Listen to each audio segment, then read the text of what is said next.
हर हर महादेव हर हर महादेव, जय सीताराम। आप सभी का नौ दुर्गा शक्ति दरबार में हार्दिक स्वागत है।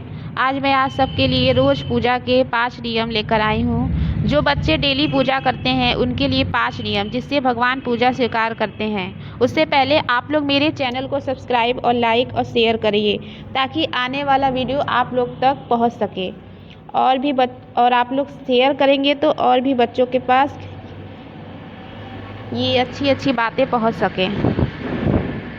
तो हम लोग मेन टॉपिक पर आते हैं। तो जो बच्चे रोज़ पूजा करते हैं उन लोगों का नियम ऐसा होना चाहिए कि जो पहला नियम है वो लोग सबसे पहले एक टाइम बनाए पूजा करने का। अगर वो लोग सुबह 5 बजे पूजा करते हैं तो 5 बजे ही पूजा करें, ये सबसे पहला नियम है। जैसे हम लोग स्कूल जाते हैं, कॉलेज जाते हैं, तो हम लोगों का जो क्लास चलता है, स्कूल का नियम होता है ना कि इस टाइम पे प्रेयर होता है, तो वैसे ही आप लोगों के पूजा का भी एक नियम होना चाहिए। इससे क्या होता है कि जो देवी और देवता होते हैं जिस टाइम पे हम लोग पूजा करते हैं वो लोग भी उसी टाइम पे वहाँ पे आते हैं। उन लोगों के अंदर भी होता है कि आज भी हमारी पूजा होगी और आज भी हमारा भक्त हमें याद कर रहा है, याद करेगा, हम उस टाइम पे चलते हैं। लेकिन क्या होता है, कभी कभी हम लोग 5 बजे पूजा करते हैं, कभी 6 बजे पूजा करते हैं और कभी भी टाइम पे पूजा नहीं करते। हम लोग एक दिन इस टाइम पे करेंगे, एक दिन उस टाइम पे करेंगे, तो ऐसा नहीं होना चाहिए। ऐसे क्या होता है कि हमारी पूजा का फल हमको नहीं मिलता, क्योंकि अगर हमने 5 बजे पूजा किया है और नेक्स्ट डे हमने 6 बजे किया है, तो ऐसे क्या होता है कि 5 बजे हम लोग पूजा कर लिए, अब दूसरे दिन जो भगवान होते हैं वो 5 बजे हमारा इंतज़ार करते हैं। ऐसा नहीं होता कि सिर्फ भक्ति इंतज़ार करता है, भगवान भी इंतज़ार करते हैं। तो वो भगवान आएंगे 5 बजे और वो आएंगे तो देखेंगे हमारी पूजा हो नहीं रही है, फिर वो चले जाएंगे, रुष्ट हो जाएंगे। तो और फिर हम लोग जाएंगे 6 बजे पूजा करने। तो आप लोगों को भी एक ही टाइम पे जाना चाहिए। जैसे भगवान इंतज़ार कर सकते हैं तो भक्त को भी एक ही टाइम पे जाना चाहिए। इससे क्या होता है कि भगवान और भक्त के बीच में अच्छा कनेक्शन बनते जाता है। और पूजा, सुबह का जो पूजा होता है, दूसरा नियम है, जो सुबह का पूजा होता है वो एक ही मतलब कि सूरज उगने से पहले पूजा हो जाना चाहिए घर में। और पूजा करने से पहले घर की साफ़ सफाई अवश्य करें। मैंने देखा है कि बहुत सारे बच्चे घर में झाड़ू नहीं लगाते, पोछा भी नहीं लगता, किचन साफ़ नहीं होता, बर्तन साफ़ नहीं होता और वो लोग नहाकर स्नान आदि करके बस जल्दी से जाके पूजा करने लगते हैं। तो ऐसे भगवान आते नहीं है। भगवान का आने वाला जो रास्ता है वो दरवाज़ा है और जो आपका मेन गेट है वो साफ़ ही नहीं हुआ है। तो सबसे पहले आप लोगों को सुबह उठना चाहिए, उसके बाद आप लोग को स्नान आदि कर लेना चाहिए और घर में झाड़ू लगाना चाहिए। कूड़ा नहीं, जो हमारा मेन गेट होता है, वहाँ पे हम लोगों को कभी भी कूड़ा नहीं लगा के रखना चाहिए, उसकी साफ़ सफाई होनी चाहिए। क्योंकि जब भी हम किसी भी देवी देवता को बुलाते हैं तो जो पवित्र शक्तियाँ होती हैं वो हमेशा दरवाजे से ही आती हैं। तो देखेंगे कि दरवाजे पे इतना कूड़ा है तो वो लोग आएंगे ही नहीं। आप लोग जितनी पूजा कर लीजिए, तो आप लोग सबसे पहले घर को झाड़ू लगा के साफ़ करिए और जो दरवाज़ा है आप लोगों का उसको धुल दीजिए, उसमें रोज़ पानी डाल के धुल देना चाहिए जो मेन गेट है। उसके बाद कूड़ा उठाकर फेंकवा दीजिए, उसके बाद पोछा लगाइए, उसके बाद बर्तन सब काम करके फिर उसके बाद स्नान आदि कर लीजिए। उसके बाद आप लोग पूजा करने जाइए और पूजा करने से पहले आप लोग अच्छे अच्छे वस्त्र पहनेंगे, जो साफ़ सुथरे धुले वस्त्र होते हैं। ऐसा नहीं है कि नया ही पहनना है, आप लोग कम से कम डेली जो आप लोग कपड़ा पहनते हैं वही कपड़ा पहनेंगे, लेकिन धुला होना चाहिए, उसमें स्वच्छता होना चाहिए। और फिर साफ़ सफाई जब आपका रहेगा तो आप लोग कपड़े भी अच्छे पहनेंगे और आप लोग परफ्यूम का यूज़ करिए अपने बॉडी पे, अपने शरीर में। उससे क्या होता है कि भगवान जो होते हैं वो हमेशा सुगंधित जगह पे जाते हैं, अट्रैक्ट होते हैं। तो इसीलिए हम लोगों को हमेशा परफ्यूम लगाना चाहिए, हम लोगों को इत्र का यूज करना चाहिए। इससे क्या होता है, भगवान हमसे अट्रैक्ट होते हैं, तभी ना भगवान को फूल चढ़ता है, क्योंकि फूल बहुत अच्छा सुगंध देता है। तो हम लोगों को भी ऐसा ही करना चाहिए। उसके बाद आप लोग पूजा करिए, और पूजा करने से पहले ये आपका दूसरा नियम मैं बता रही हूँ, आप लोग सबसे पहले छत पे स्नान करके जाएंगे और जो सूर्य भगवान है उनको 1 लोटा जल चढ़ाएंगे, और उस जल में आप लोग थोड़ा सा लाल कलर का सिंदूर मत डालिएगा, लाल कलर का लोरी जो होता है उसको डाल लीजिएगा।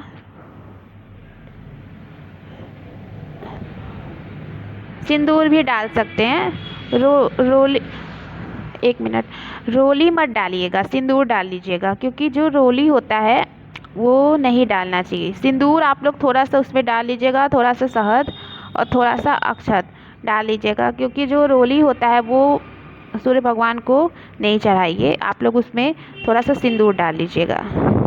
नहीं भी डालेंगे तब भी चलेगा, उसमें थोड़ा सा, जैसे जिन बच्चों के पास सिंदूर है वो बच्चे सिंदूर का प्रयोग कर सकते हैं, जिनके पास रोली है उसका प्रयोग कर सकते हैं। और उसमें थोड़ा सा हनी, जिसे हम लोग शहद कहते हैं, उसको डाल लेंगे। तो इसके बाद हम सूर्य भगवान को वो जल चढ़ाएंगे, तो सूर्य भगवान अति शीघ्र प्रसन्न होते हैं। अगर आप लोग के पास लाल कलर का फूल है तो उसको भी डाल सकते हैं, क्योंकि जो सूर्य भगवान होते हैं उनको लाल कलर की चीज़ें बहुत पसंद होती हैं। लाल कलर का फूल, लाल कलर का वस्त्र, लाल कलर की मिठाई, उनको गुलगुला बहुत पसंद है, गुड़ की बनी हुई चीज़ें बहुत ज़्यादा पसंद होती है। तो सबसे पहले हम सूर्य भगवान को जल अर्पित करेंगे। आप लोग सादा जल भी दे सकते हैं, लेकिन अगर आप लोग शीघ्र से शीघ्र सूर्य भगवान को प्रसन्न करना चाहते हैं तब आप लोग उसमें हनी और रोली और अक्षत मिला के सूर्य भगवान को जल चढ़ाएंगे। ये आपका हो गया पहला काम। दूसरा काम, जब आप लोग दूसरा काम करके फिर अपने पूजा घर में जाएंगे, फिर पूजा करेंगे, तो भगवान तक वो पूजा जाता है ही जाता है। अब मैं आप लोगों को तीसरा नियम बताने वाली हूँ कि जो हम लोग पूजा करने बैठते हैं तो हम लोग करते क्या हैं कि हम लोग सबसे पहले आरती कर लेते हैं, फिर सोचते हैं कि हम लोग बैठ जाते हैं। बहुत सारे बच्चे होते हैं कि पूजा करने से जाएंगे, जल्दी से धूप बत्ती जलाएंगे, दिया लगाएंगे और जल्दी जल्दी जाके आरती करने लगेंगे। ऐसा नहीं करते हैं। आरती जो होता है सबसे लास्ट में होता है। सबसे पहले हम लोग वहाँ पे बैठ जाएंगे आसन में, उसके बाद हम लोग माता की पूजा कर रहे हैं, या तो आप देवी के करिए या तो देवता का करिए। सबसे पहले हम लोग जो गंगा जल होता है उसको यूज करेंगे और उनके ऊपर थोड़ा थोड़ा गंगा जल छिड़केंगे। और जिस कमरे में आप लोग पूजा कर रहे हैं, आपका पूजा घर है, उसमें आप लोग गंगा जल छिड़केंगे, फिर उसके बाद अपने ऊपर छिड़केंगे, फिर उसके बाद आप लोग धूप बत्ती अगरबत्ती जो है सब उसको जलाएंगे। उसके बाद दीपक लगाएं। उसके बाद आप लोग जब दीपक लगाएंगे तो जिस देवता का आप लोग दीपक लगाते हैं उनका आवाहन करते हैं कि आप लोग मेरे दीपक में आइए और इसमें मतलब आइए, इसमें विराजमान होइए। तो वो लोग आते हैं। फिर उसके बाद हम लोग दीपक प्रज्वलित करते हैं, उसके बाद हम लोग वहाँ बैठ जाते हैं। फिर उसके बाद अगर हम लोग चालीसा पाठ करते हैं, बहुत सारे बच्चे हैं जो चालीसा का पाठ करते हैं, तो वो लोग चालीसा का पाठ करेंगे।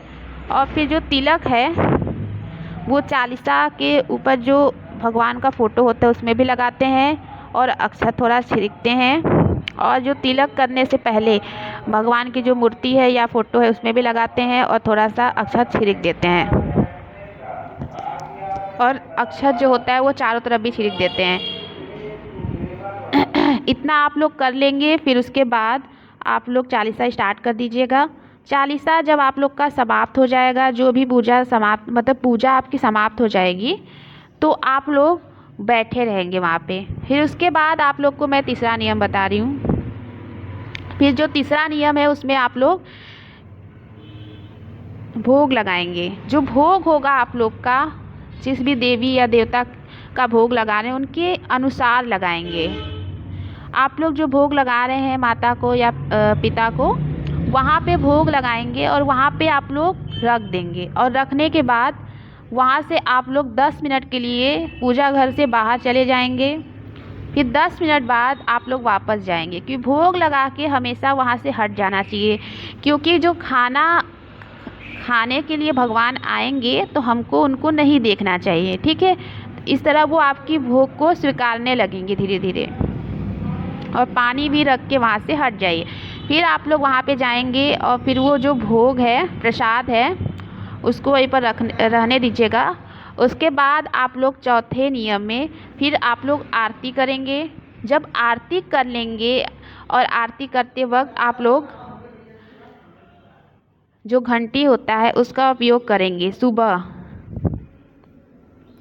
सुबह जब हम लोग आरती करेंगे तब उसका उपयोग करेंगे, लेकिन एक बात का ध्यान रखिएगा कि जब हम लोग शाम को आरती करते हैं तो घंटी को नहीं बजाना चाहिए, घर में, मंदिर में खाली बजता है। उसके बाद आप लोग आरती करके सबको आरती देकर तिलक लगा लेंगे, सबको तिलक लगाएंगे। उसके बाद खुद को लगाएंगे, या तो खुद को तिलक खुद से नहीं लगाया जाता, अगर किसी के घर में कोई है लगाने वाला तो उससे आप लोग तिलक करवाएंगे। अगर कोई नहीं लगा रहा है तो आप लोग खुद से लगाएंगे। नहीं तो आप लोग के घर में मान लेते हैं 5 लोग हैं, तो जब आप लोग सबको आरती दे देंगे और सबको तिलक लगा लेंगे, तो जो लास्ट वाला व्यक्ति है जिसको आप लोग तिलक लगाएंगे, उसी व्यक्ति को आप बोलेंगे कि वो आपको तिलक करे। उसके बाद आप लोग वहाँ पे जो घर है आप लोगों का, वहाँ पे पूरे घर में आप लोग आरती घुमाकर और फिर वहाँ पे ले जाके रख देंगे। अब एक बात मैं और आप लोग को बता देती हूँ कि जब आरती हम लोग का कंप्लीट हो जाता है तो हम लोग आरती डायरेक्ट नहीं देंगे। हम लोग क्या करेंगे कि जो उसके आगे जो मतलब देखिए अग्नि है वो बहुत ज़्यादा गर्म होता है। अगर हम लोग डायरेक्ट आरती देंगे भगवान को तो जो भगवान है उनको आँच लगेगा, उसका प्रकाश जो है उससे वो जले नहीं। इसीलिए हम लोग को करना ये चाहिए कि जो पानी होता है, पानी को आरती के चारों तरफ 2 बार या 5 बार घुमाकर फिर उसके बाद पूरे भगवान को आरती दे देते हैं, एक बार घूमकर सीधे तरफ से। उसके बाद आप लोग सबको आरती देकर और सबका तिलक कर फिर अपने आप को तिलक लगवा लेंगे। उसके बाद पूरे घर में आरती घुमाकर और फिर वहाँ रखेंगे। या आपका हो गया चौथा काम। उसके बाद आप लोग 5वां काम करेंगे कि जो भोग प्रसाद था उसको आप लोग, कुछ बच्चे करते क्या है, भोग लगाने के बाद तुरंत खा लेते हैं खुद को, उसके बाद कहेंगे कुछ जो आएगा अपने से खाएगा। ऐसा नहीं करना चाहिए। ऐसा करने से जिसके नाम का भोग लगता है वो भगवान रुष्ट हो जाते हैं। भोग लगा रहे हैं अगर आप लोग, तो आप लोग सबसे पहले कभी भी ग्रहण नहीं करेंगे। आपके अगल बगल जितने भी लोग हैं उन लोगों को ग्रहण करवाएंगे। अगर हम लोग मंदिर में भी भोग लगा रहे हैं तो जो प्रसाद होता है उसको हमको थोड़ा थोड़ा पंडित जी को और जो अगल बगल होते हैं उन लोग को बांट देना चाहिए। इससे हमारे जो इष्ट हैं वो अति शीघ्र प्रसन्न होते हैं और हमें ज़्यादा से ज़्यादा फल मिलता है। तो आप लोग क्या करेंगे, जो भोग है वो सबको बांटने के बाद आप लोग जो भोग बचेगा उसको ग्रहण करेंगे और फिर वहाँ पे सिद्धा पढ़ के भगवान से कहेंगे कि अगर हमारी पूजा में, ये सबसे इम्पॉर्टेंट है कि हम वहाँ भगवान से क्षमा मांगेंगे कि अगर हमारी पूजा में कोई भी गलती हुई हो तो आप हमें क्षमा करिएगा। हम नादान बालक हैं, बालिका हैं, हमें उतने अच्छे से पूजा प्रार्थना करने आता नहीं है, लेकिन जैसे भी किए हैं आप लोग आशीर्वाद दीजिए और स्वीकार करिएगा और हमारी मनोकामना पूर्ण हो। हमें आपको बोलेंगे कि आपको पता ही है कि हमें क्या चाहिए, हमें बताने की ज़रूरत नहीं है। इतना बोलकर हम वहाँ से उठ जाएंगे। ये आपके नियम हो गए कंप्लीट। अगर आप लोग को मेरा वीडियो अच्छा लगा हो तो आप लोग मेरे चैनल को लाइक और सब्सक्राइब करें।